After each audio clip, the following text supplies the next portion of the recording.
Today we're taking a look at some flex head metric ratcheting wrenches here from Suzume. That's coming up next here on Just AB Gear.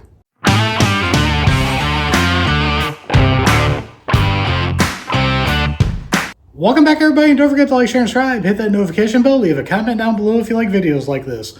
First off, I'd like to thank Suzume for sending this out to the channel.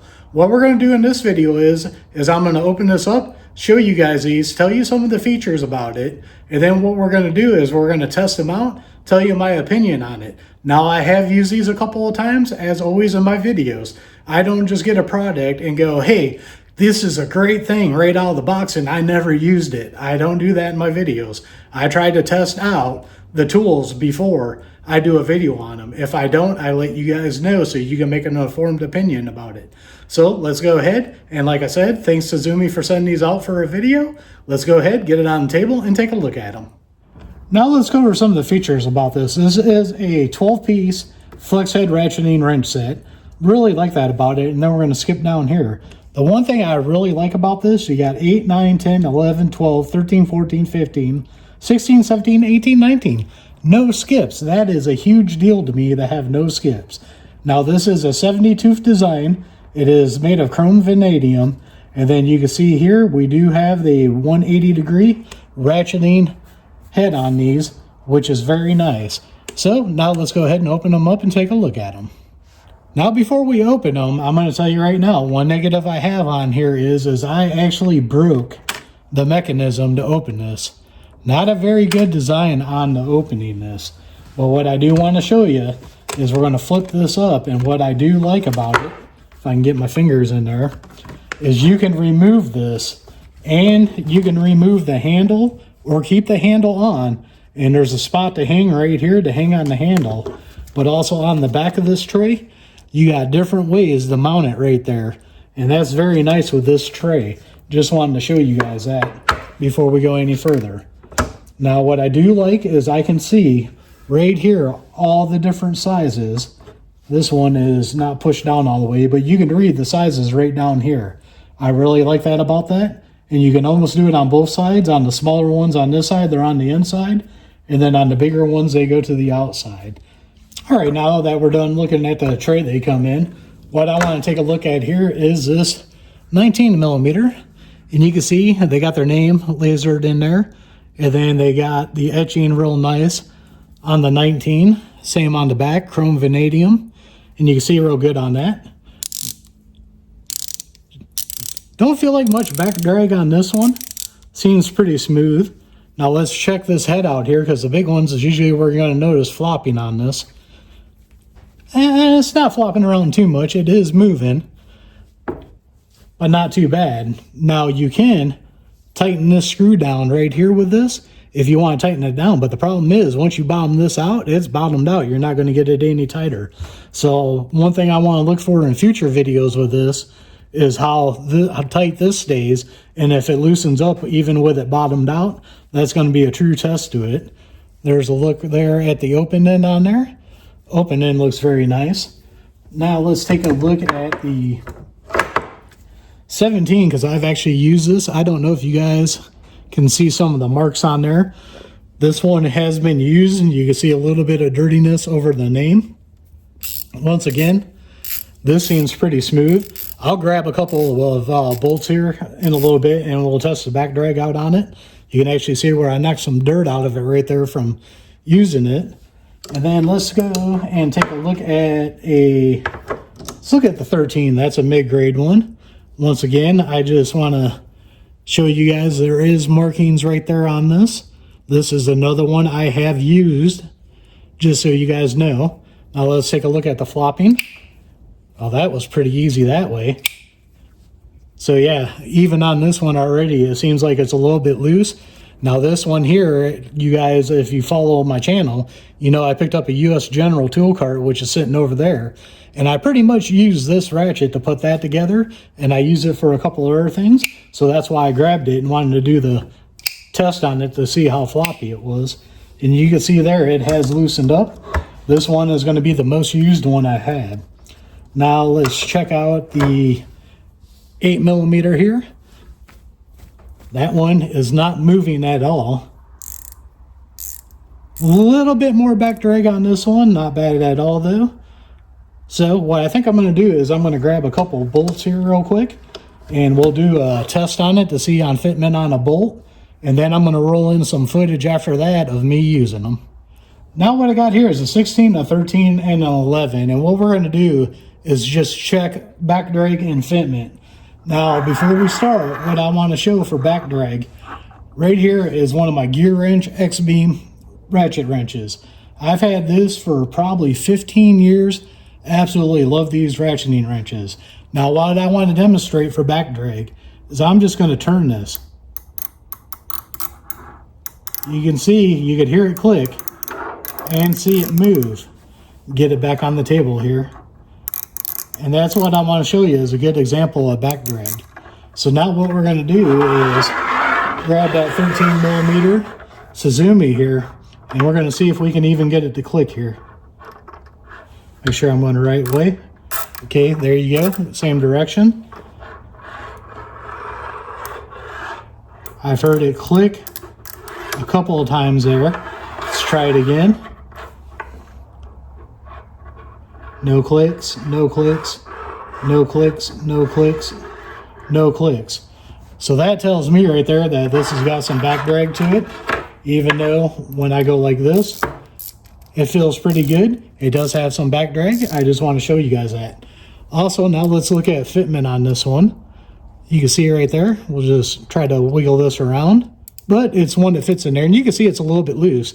Now this ain't going to be dead tight, because like this one, this is the 13 millimeter. If it was dead on 13, you would not be able to get the bolt in there.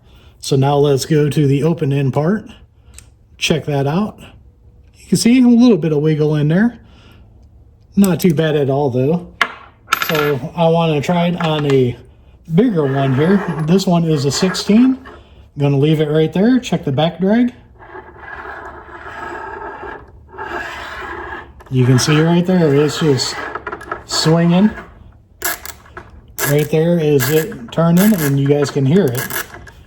But now we'll just, every couple of times it'll do it. But that has a lot of back drag. Now, once again, we'll just do a quick check here. Fitment of the bolt, just so you guys can see it. All right, now let's move on to the 11. Now let's check this 11 out here.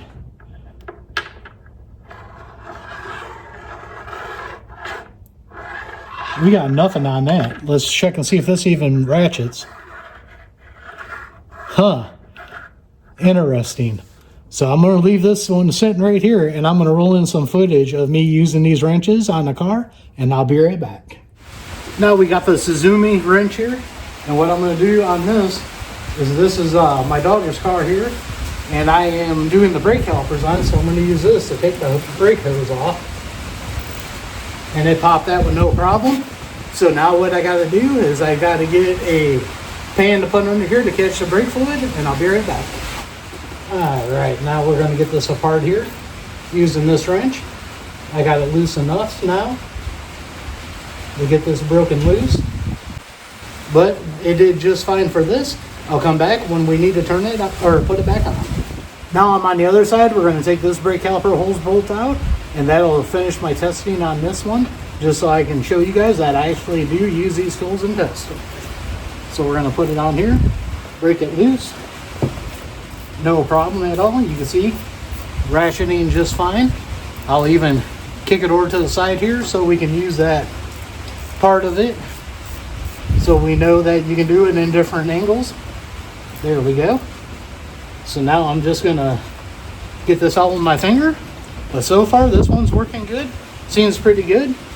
All right, I just had to put a brand new brake caliper on this car here, and what I have is I am threaded in the banjo bolt for the brake hose here.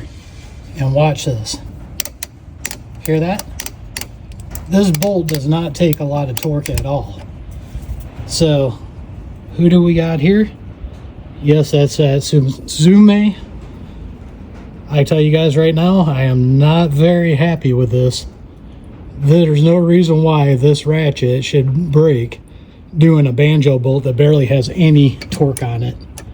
That is not good at all. what can I say? Proof's in the pudding. There you go. I'll get a hold of them and see if they warranty it out. So as you can see there on the last clip, this thing failed. Now, if you guys work on cars and you know banjo bolts do not have a lot of torque on it, yes, you're supposed to use the other end to break them loose. But also that's where an issue with not just this wrench, this design. Basically what they should have, and I know there's other companies out there because I'm looking at getting some, is some boxed in on this end and then ratcheting on the other. So you could break it loose with the box end and not worry about stripping it and then taking it off. But I just broke it loose there, and that was the first use of this 11, and that's the one that I've already showed you guys. You can see right there, 11 millimeter. So now what I have is the banjo bolt that was the old one here, just to show you guys. It's just right there. You just heard it. There it goes. So this wrench right there, it's grabbing. Right there, it's not. So this thing is basically shot. And that was only after one use. There we go. Going this way, it's just doing absolutely nothing. Now, just to show you guys how it should be, what I have here is a Capri socket.